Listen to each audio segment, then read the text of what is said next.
And good day, good night. Welcome to Euro Today. It's Monday, June 7th. Duane, we're 4 days away. 4 nights. That's 4 times 24. That means we're 96 hours close to the beginning of the Euro, give or take a couple. Starting to get a little excited for it. It is always an amazing event. News today in Ontario that they probably are going to open the patios for Fridays. So that means that we can enjoy it sort of the way that we've enjoyed past tournaments. And, I know locally it's going to depend where you are, but it's always after the year and a half that we've all had to have a summer tournament that we can maybe look forward to and maybe enjoy with other people, albeit in a slightly limited way, is something that I think we all would enjoy. So yeah, I'm starting to get up there for it. Yeah, it's going to be a good time. Of course, Friday, Turkey, Italy will be the first game in Canada, available at TSN and on TVA Sport in French. Of course, you can watch it in the States on ESPN, I believe. Anyways, don't take my word for it, American listeners. I believe it could be probably on ESPN or Fox. I believe it's ESPN. And if so, let me know in the comments section below. Today, Duane will look at the contenders for the Golden Boot, the trophy given to the best scorer of the tournament. Will give, of course, our candidates. We'll give also the bookmakers' favorites for the Golden Boot trophy. We'll look also later today, Duane, at the Concacaf Nations League final last night. An anthology game, I call it, something for the history books because it was an entertaining matchup between Mexico and the U.S. men's national team. Fascinating results. The champions of Concacaf Nations Leagues are the USA, and we'll talk about their comeback win later. Also, Duane, Canada won by a touchdown against Aruba, and we'll not necessarily break down the tactics, but we'll look at the results of that game heading into tomorrow's game against Suriname, which it will be decided if Canada goes to the Octo. But how about we start with some Euro talk? And one of the most coveted trophy in the Euro outside the actual tournament is the Golden Boot. There's sponsorship awards, there's monetary bonuses that comes with it. And when you think about the last major tournaments, Duane, and the Golden Boot trophy, and some tournaments are sometimes defensive, but when you think about a Golden Boot, what type of profile in your mind does a Golden Boot winner have outside of just scoring goals? It's not always necessarily who you'd expect, although sometimes it's exactly who you expect, if that makes sense. It really depends on what the type of tournament is. And as you mentioned, we're going to find out pretty quickly. There's been summer tournaments we've watched that have become very defensive very quickly. And then there's been some tournaments that have been pretty open. I don't know. I don't think anyone knows. If I knew, I'd, make millions in betting on it. But I think that this tournament's going to be a little more open. I think this tournament's going to favor offensive players because I think the grind of trying to defend and trying to shut down and play the type of football that you need to completely do shutdown is going to be difficult after the season these players have had. We're all worried about the quality, but if the quality is sloppy defensive, which allows for a lot of goals, I think we can, overcome some quality issues pretty quickly in our minds. I think also when we look at this Golden Boot conversation, and I think it's important to notice this fact, I was reading some of the notes and some of the directive from UEFA and the referees to the actual referees and the VAR that we work in this tournament. And there is a big emphasis on pushing and shoving in the box and penalties happening in the box, which means more penalties. And they want them to call the pushing and shoving and tripping in the box, which we see on every corner, on every single aerial play in the box. When we see duels, we see pushing and shoving, and if you go to the letter of the law, you could probably call the penalty every time. So I am expecting for the first few games of this tournament to see a lot more penalties than we used to. Maybe a penalty a game because of that pushing and shoving that wants to be taken out of the game, and it's a mandate to the referee. So that might even influence who's going to win this Golden Boot. Because if you look at England, of course, Harry Kane won the Golden Boot in the last World Cup in 2018 in Russia and is one of the candidates, if not the odds makers candidate for this tournament. If England gets a lot of penalties and Kane gets to take them, we can see a Golden Boot winner with 6-7 goals, but it will be an interesting influence in the Golden Boot to see if penalties are given a bit more easily in the beginning of the group stage. Well, yeah, as you say, if you're handicapping this, if you're wagering on it, for instance, you would not do wrong by just figuring out who the penalty takers are for the teams you think are going to go deep. I mean, here's your hockey reference for the day. Whenever I'm in an NHL playoff pool, the key to winning it isn't picking the best players. It's figuring out who's going to go deep, right? So yes, because he has more opportunities to score. But if we look at Harry Kane example, he's 5-1 as of now by the bookmakers to win the Golden Boot. He's not the one who won it in the last Euro. That's Griezmann in 2016. We'll talk about the Frenchman very soon. He is, of course, a good candidate also. But if you believe England will go far, as some bookmakers and some pundits do believe so, Harry Kane could be a good choice for a Golden Boot winner. Yeah, and when I was doing this, penciling out my choices heading into today's show, I mean, it's hard to go past Kane. It depends on what you think England's going to do, as I just said. And I'm of two minds with the English team in this tournament. I do think that they are, they're they're like MLS. They're simultaneously over and underrated, right? And that's actually very accurate. Yeah, and so it's hard to really pinpoint exactly what you think they're going to do. I could see England going deep. I could also see, England losing to Scotland and having it all crash out in front of them because they just do all that. Billy Gilmore for the win. Come on, Billy. Score a couple against England. And you imagine how your teammates will make you feel when you step back at the Stamford Bridge dressing room. Yeah, no, I'm sure. I'm not going to pick Bill Gilmore as the Golden Boot winner, though. No, that's probably a very wise choice. Yeah, there you go. So yeah, Kane, I think will do well. I feel Foden's not going to score a lot of goals. Well, he can score goals, so you could put him for 3 or 4 in there. It just depends on what they're going to do with the penalties and whether they're going to go deep, as you say. I don't necessarily think England's going to go to the semifinals. I think that they're probably more of a quarterfinal team in here, and that's going to be viewed as a disappointment. So it's not where I'd lean, despite, and what one player that I asked you to add to this might upset a few people. It's Eden Hazard, and it's because of how I believe in Belgium. I think that the depth of that Belgian side might allow them to do something significant here, and I haven't completely concluded where I'm picking this tournament yet. I have to evaluate it a little bit more before I'm ready to put the pick, but I am certainly going to give Belgium a very serious consideration to get a major tournament done with De Bruyne's concerns. And just to go, let's talk about Belgium, the Belgian contingent. And we have 2 contenders for the Golden Boot coming out of Belgium. Eden Hazard, surprisingly. Kevin De Bruyne might have been there, but with his injury, maybe they'll have to change the way they actually break down defenses. And Eden Hazard could bring some pace if he is fully fit. He has been featured late in the season by Real Madrid, but it's not like he's been a world beater for Real Madrid since the last couple of years.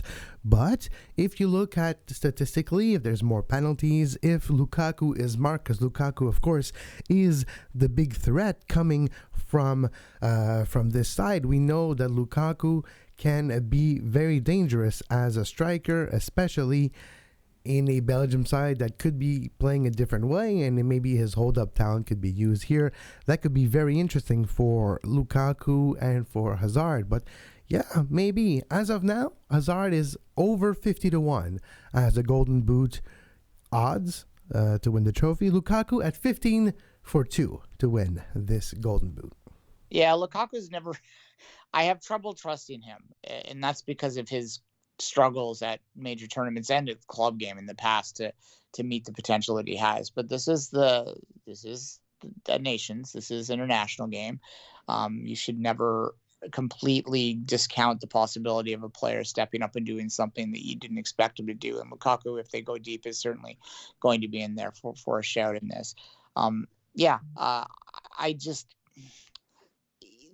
As I said, sometimes it's completely unexpected, and that's because people play different roles for their national teams. So look at teams. Like, if you're going to pick this, it's not to reiterate it, but look at teams you think are going to do well. And maybe if you want to make a little bit extra money on it and throw $5 on a big bet, then you look for like a little further down that checking list. You mentioned De Bruyne. I could still see him, doing well in this tournament, and that might be some value there as well, because a lot of people assume he's going to miss the group stage. but maybe he's not. And if he's not, then and he takes penalties, then you never know, right? Exactly. So we talked about the Belgium contingent. Now let's just move just a tiny bit south. Just a little bit south.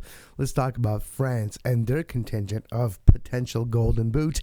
They do have the reigning Euro Golden Boot in Antoine Griezmann in 2016.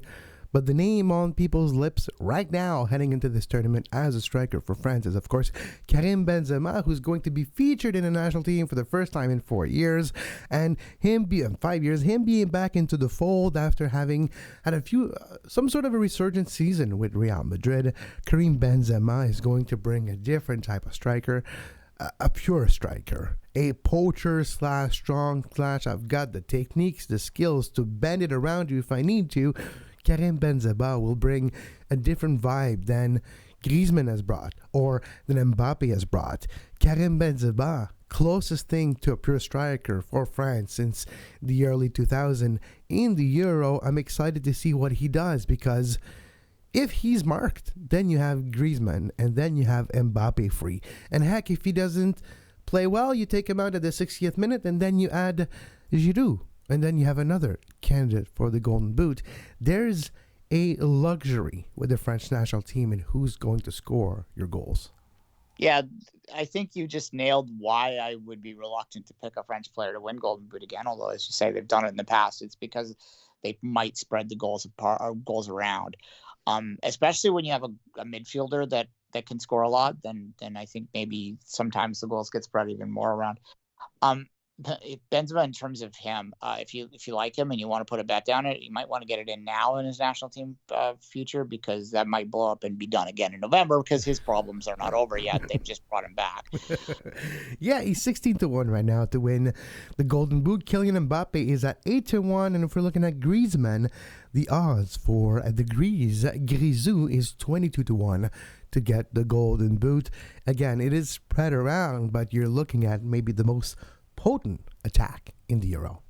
Yeah, and the team that pretty much everyone has going to the final, right? I mean, it's unlike in the World Cup. In Russia, France was a bit of a dark horse. Yeah. As much as you can call France a dark horse in any tournament, but they were. I picked them to win, for the record. Yes, and I was really happy about that. You know, when you think about it, if they make it to the final of this tournament, it'll be 3 straight final of major tournament they make it in, which replicates Spain's dominance. And they're just a couple of one mistake away in extra time from actually maybe winning the Euro 2016, which would have seen them winning also the World Cup in 2018, which they could be in for their 3rd straight tournament. They could have been replicating what Spain did in the early part of this decade and in the end of the one before. So France this is close to being a dynasty at the international level. You're just a few kicks away from actually being playing for a 3rd big trophy. 100%. And, you know, when you consider that it's an extra year in the cycle, right? It's almost more impressive because they are getting close to the 4 in a row. And if they were to win this tournament, then you suddenly have to make them the overwhelming favorites to get 3 and 4. And they're still young, right? Griezmann still looks like he's 12. Yeah. And it's the French system is set up to churn them through too. Like there's just so much talent there. Like what they did in France, basically, anyone who knows the development side of the games says that if you look at the talent just in Greater Paris, that is like the most phenomenal, like, you know, consistent in Western Europe place to find talent. And they've just found a way to tap into that. And then part of that's the emergence of the French league as a selling league, I think.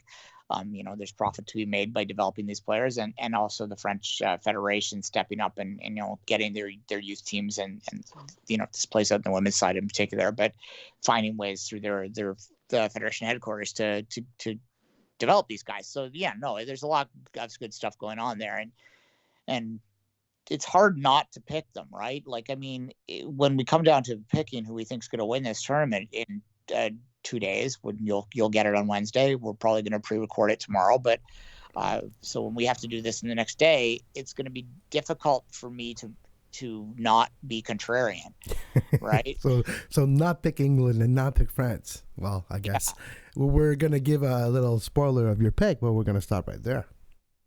Yeah, I don't know yet, but it's exactly like there is an element of contrarianism if you're going to pick against them right now, because they are clearly the most talented team in this tournament. And on paper, which is not where the game is played. The game is played on grass, but on paper, France is your favorite heading into this Euro. Don't believe the hype, people. Don't believe that it's coming home. Believe that it's à la maison. All right, let's talk about a couple of other maybe outside contenders for the Golden Boot. One that you might not expect, and it's coming out of Germany, and he's coming back from injury, maybe back into form at the right time. We're talking about Serge Gnabry. And did you know that Germany's winger has scored 15 goals in 19 international games? This could be the stat that makes a big difference. Serge Gnabry, when playing for the national team, has even better stats than playing for Bayern Munich. Serge Gnabry could be your Golden Boot in this one, and if you do choose him as your favorite and put a dollar on it, example, you probably will get amazing odds. He won the Under-21 championship with the Germany Under-21 squad in 2017. He scored 11 goals in 38 games for Bayern Munich since debuting for the best club in Bavaria. We're talking about a superstar in the making internationally for Germany, and he is at 25-1 to win the Golden Boot. If Germany is going to get a lot of penalties, which in the history of the game usually happens, Serge Gnabry could be a good choice. And well, it's German. And the thing about the Germans is they've always been, as jokes aside, I mean, I could repeat the same joke again, but what I will say is that they tend to perform better. They tend to outperform their club performances, the individual players, when they put on the German shirt. The last World Cup is a notable exception, but outliers are outliers for a reason, right? And you don't expect them to continue forward. Now, I don't know what to think of Germany yet, and handicapping the Golden Boot race is dependent on what you think Germany's going to do, as I've said a few times now. So I don't quite know what to make of that, but yeah, look. Germany is Germany. They're in a tough group, but if they get out of that, then who knows? They could easily be in the fight. Would you be shocked if we were to wake up a month from now and we were talking about a German-French final or something? No, you wouldn't be, right? I would be shocked in a way that, wow, they actually pulled it off. They always had the talent to do so. I actually was more shocked than they had trouble in the last couple tournaments than shocked that they would be good. And I think that says a lot. Now, speaking of Serge Gnabry and Bayern Munich, our other contender here for the Golden Boot is none other than my friend Bobby Lou, a.k.a. Robert Lewandowski, the talisman from Bayern Munich, Duane. He's one of the best strikers in the history of the sport. He's one of the best strikers over the last few years, and the best striker playing in the game, maybe as of right now. Of course, the only reason or the only possibility for him to win the Golden Boot is if Poland can not only get out of the group, but maybe make a run and then have a chance of making maybe a quarter or a semi. That's how Robert Lewandowski would get it. But at 32, will he get the service he deserves to win that Golden Boot? I guess that's the question. Yeah, obviously you're going to need them to make a quarterfinal and a minimum for him to win a Golden Boot. I suppose he could score a hat trick in 3 games in the group stage and then bow in the round of 16. But yeah, he scores 20 goals in 3 games, and they're like, okay, I'm good. I got a pad, I got a cushion. Yeah, I mean, I suppose that's possible, but by and large, it's a difficult bet to have. I would go so far as to say putting a bet on Lewandowski would be a sucker bet based on people that are just fans of the game and don't really know that he's good, I'm going to put money. I wouldn't necessarily think there's much chance. But if you were going to handicap sort of the rest of the field, going beyond the favorites, then obviously he's going to be the first name on that list. 25-1, by the way. So you put $1, you win $25 back. Yeah, if you put $25 on it, well, you get 25 times 25. So that's one. And there's one more name I want to mention to you with a picture that we're ready, and maybe a couple just to finish the segment. But another big name, and maybe his last Euro. Who knows? Maybe not, but maybe his last as that important piece for Portugal. Of course, I'm talking about Cristiano Ronaldo himself. He's at 11-1 to win the Golden Boot. Cristiano Ronaldo, always a favorite up until now when it comes to these big tournaments. If he is healthy enough throughout this tournament, and if Portugal can go deep, maybe not as deep as last time, that would be difficult to replicate a presence in the final, never mind winning the final.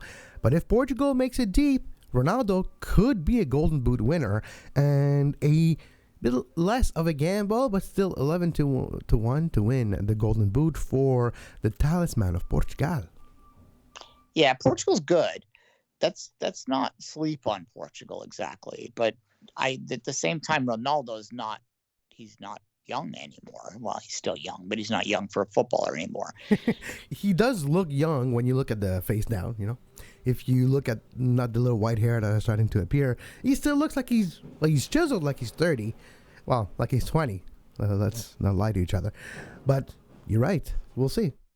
Yeah, they are just. My question with Ronaldo is whether Portugal might manage him a little bit in the group stage. Maybe pull him off in the 60th minute a couple times, or maybe even if they were to get an assured advancement, might even sit him in the third game because he is older and because he hasn't played a lot of football, and because they would assume that you're going to need him to be at his absolute best to win this championship. But then again, we're not talking about the Copa America that much. We'll probably touch on it a little bit when it actually starts, but it's the same questions we'll be having with Messi and with both of these. And it's hard to have a conversation about either one of these without talking about the other one, even when we're talking about different tournaments.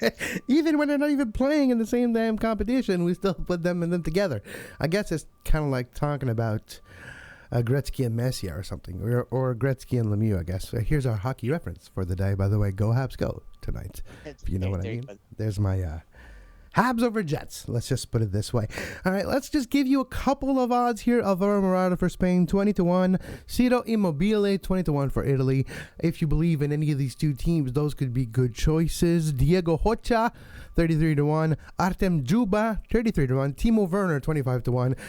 Don't put money on Timo Werner. He's gonna have the ball probably 2 feet in front of the net and find a way to miss. That's Timo Werner for you. Well, there you go. That might be a little bias coming out on your other end. It worked out in the end. I don't know what you're talking about, but yes, all right, fine, it worked out. So I should be more forgiving. Yeah, there you go. Yeah, and speaking of Chelsea, we'll be talking about another Chelsea player winning a trophy in the next segment, Kevin. Exactly, and we'll take a quick break. When we come back, we'll talk about the Concacaf Champions League final between the United States and Mexico yesterday. We'll talk about the World Cup qualifying game between Canada, Aruba, and we'll look at tomorrow's game versus Suriname, all that and more after this short break. You are listening to Euro Today with Duane Rollins and myself, Kev Laramie. Follow us on Twitter at SoccerTodaySPN. Subscribe to our show wherever you get your podcast, and subscribe to our YouTube page, youtube.com/sports podcasting network. Yeah, he did win the Champions League, but we're going to talk about the Nations League. So it's his second trophy in 9 days for Christian Pulisic. I guess I had both in my mind, which he did win both. So yes, I misspoke, but I was still right. Well, yeah, No, I'm just kidding. Yeah. But 2 trophies for Pulisic. Yeah, we're trying to forget the one, but look, yeah. Some of us are. Well, yeah, I mean, I'm sure City will have another chance down the line, so we'll move on. I hope they do anyway. That's and I know a lot of our listeners hope they do not, but we're not talking about that right now, even though I seem to be. Let's talk about the Concacaf Nations League, which is, if you're an American listener, there seems to be some confusion out there, and I shouldn't just limit it to Americans. There probably is some confusion out right. So real quickly, guys, what this competition was a continuation of the 2019 Nations League, and they couldn't play the final, which was originally scheduled to be played in March 2020 last year for obvious reasons. Sorry, June 2020 it was going to be played. So they played it now, and that's why people are struggling to figure out what the hell they were watching last night. But it was just the end of that the tournament that Canada beat the U.S. in. That was the Nations League, so that's how far back it is. But anyway, in October 2019, of course, and then Canada lost in November 2019, which I'm reminded every time I'm gloating. Yeah, we beat you. Like, yeah, we beat you a month after.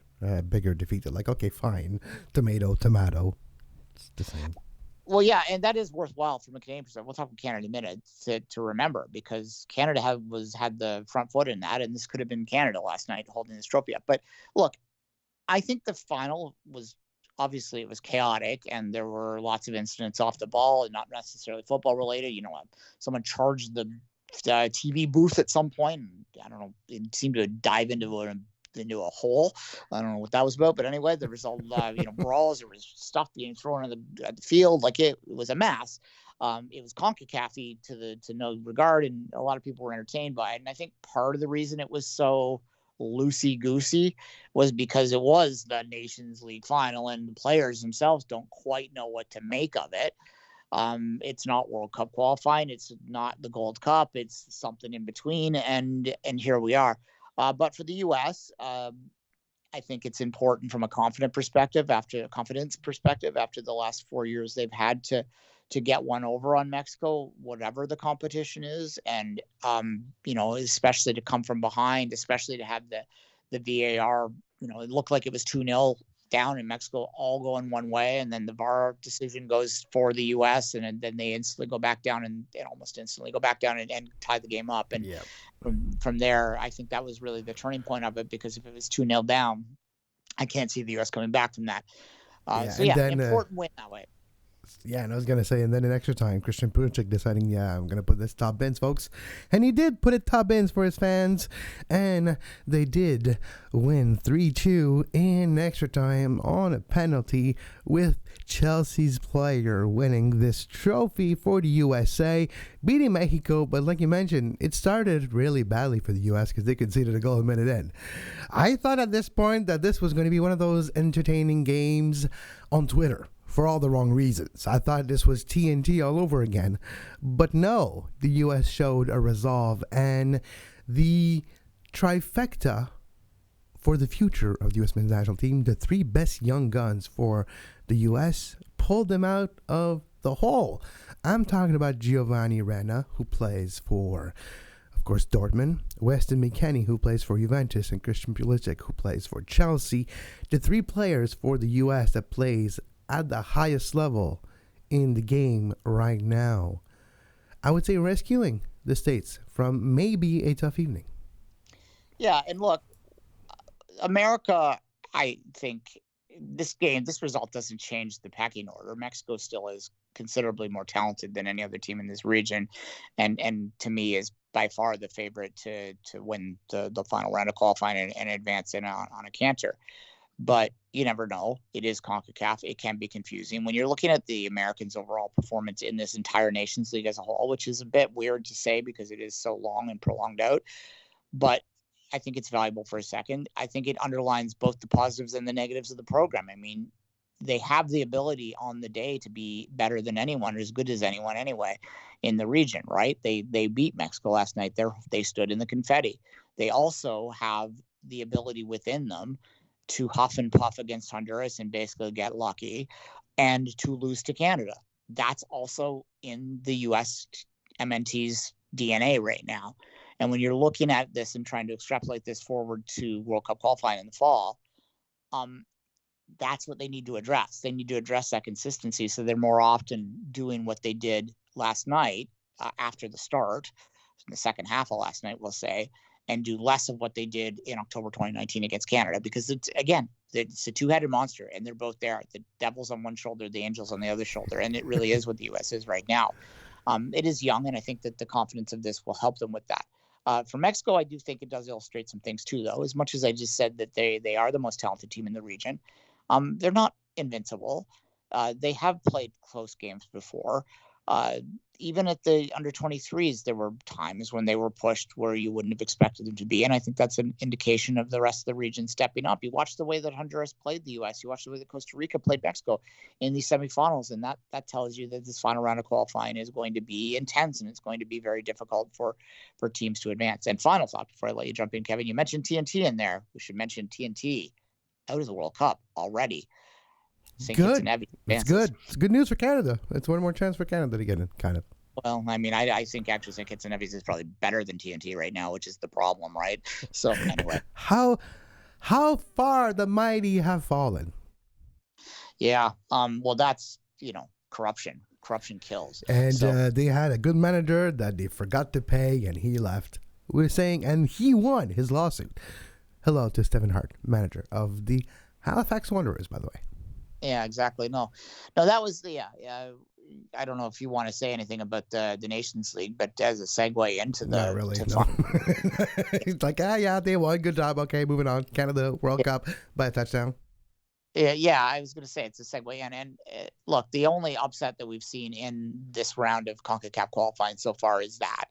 TNT is the only seeded team that will not advance from their group, which is what so far. It isn't set up to advance, is what I should say. But what there's also been set up is what I think is both a feature and a bug of this round, and that is that all of these teams have a one and out go. And as well as Canada's played, winning 7-0, winning 11-0 the last two games, they still have to win on Tuesday. They cannot afford, they can afford to draw, but they can't afford to slip up at all, or they're out. And Suriname lost their game against Bermuda, right? Like you mentioned, on Friday. So, was it Thursday? It was Friday. So we'll see. They won the game, but they won at the end. Okay. Yeah, they won quite handily. It was 6-0, I think. Okay.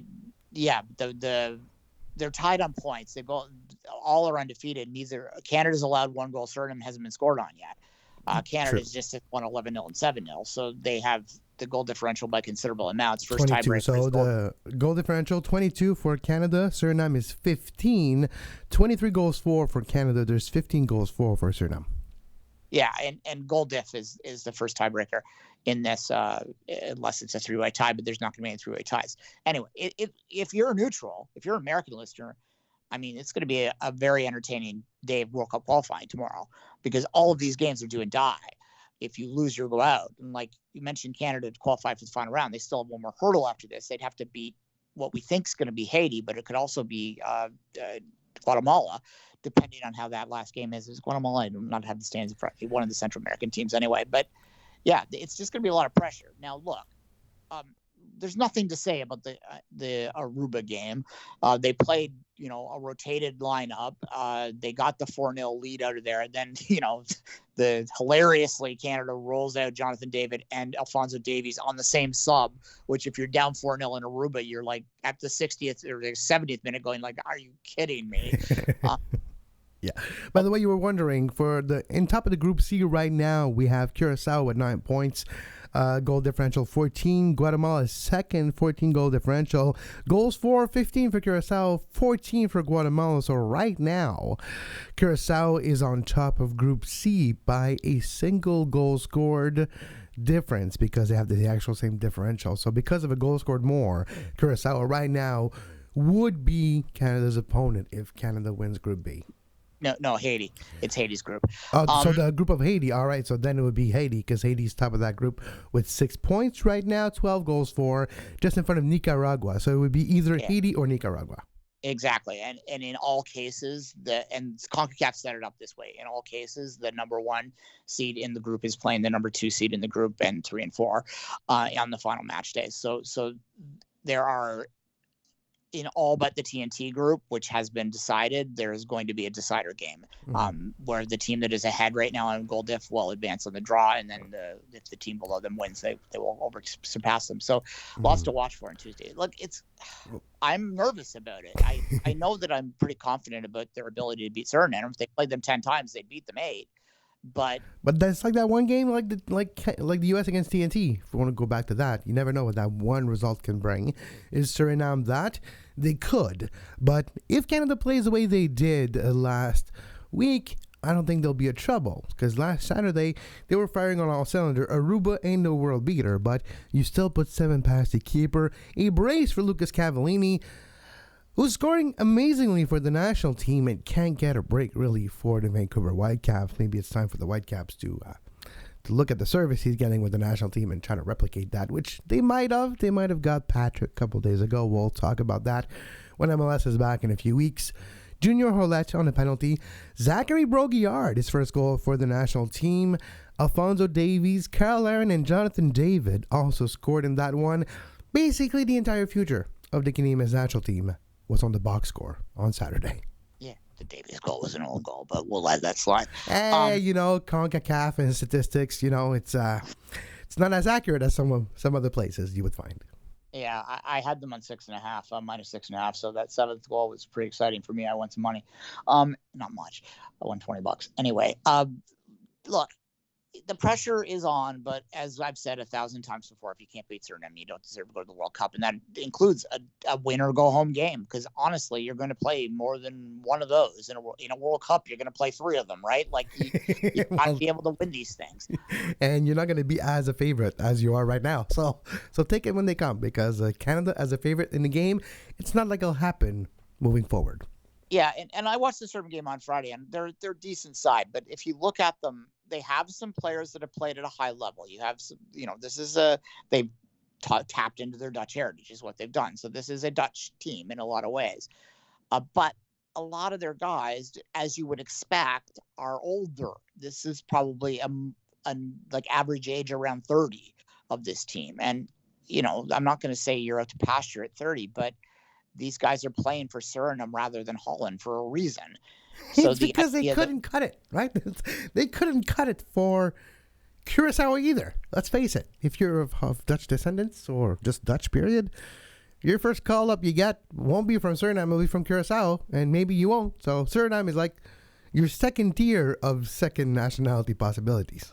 Yeah, and that might change in the years ahead, because Suriname has invested in this in the last 6 months. But that's just it. It's the last 6 months. This is very early in this project.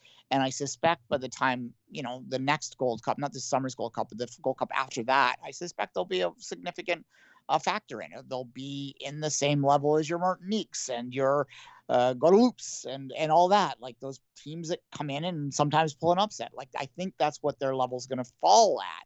But Curacao, as you mentioned, is much higher up in this stage now, where Curacao legitimately should even, they're favorite to get to the final round of qualifying. And in that final round of qualifying will not be a pushover. So, they're not there yet. Canada needs to win this game. And in some ways, if you want to look at this from a glass half full perspective, dear Voyageurs listeners out there, you'd rather be playing a team that's going to push you a little bit than having like a bunch of those Aruba games before you get slapped in the face by a Haiti or probably by Haiti, because you got to win those games too. And this is going to be the first, hopefully, of 3 games in a row that are going to be incredible pressure, high stress to get to that final round. And then that's all that's going to do is give you 2 months off before you're once again looking at high pressure, because honestly, in that final round, Canada's fighting for third. That's what their goal is, realistically. Yeah, it's true. And we're fighting for that playoff spot, that barrage. Bring me the barrage. Yeah, Bahrain or whoever it's going. We don't know who it's going to be yet. Actually, we're all hopeful for Oceania. Please give us New Zealand. Give us New Zealand, or if we're lucky, like Tonga or something. Because you could have an upset. Sometimes it's not always New Zealand. You can get like Fiji. Okay, maybe it won't be Fiji. Let's be honest, but Yeah, I'm doing that away trip. It's Fiji. Let me tell you. Sure. Let's go. Let's all pass the hat and let's just go to Fiji and not come back after. Like, can we work? Can we work from home from here instead? Okay, thanks. Forget me. I'm in Fiji. Anyway, but no, Forgive me, I can't hear you. I have the waves right behind me. It's not a Zoom background. It's reality. So anyway, 9 p.m. start, folks. And if you're really eager, you can also watch the Haiti game at 6. So you can watch both of them and find out what things are going to be. But, first things first, you got to win this one game before you can get to the next 2 that matter. And they happen pretty quick. They're next weekend. So there you go. So there you go. You can follow Duane on social media at 24th Minute, myself at Kev Laramie, and this show at Soccer Today SPFL. And we'll be back tomorrow with another edition of Euro Today, looking at our dark horses heading into the tournament. Then it'll be our preview show with the Euro. We'll break down the matches, the groups, the winners, the losers, and of course our contenders and prediction on the preview show that will debut on Wednesday on all our platforms. But as always, until then, you can find the video replay of this show on our YouTube page, youtube.com/sports podcasting network. You can follow us on Twitter at SoccerTodaySPN, and you subscribe everywhere you get your podcasts. But as always, until next time, for Duane Rollins, I'm Kev Laramie, and we wish you a great soccer.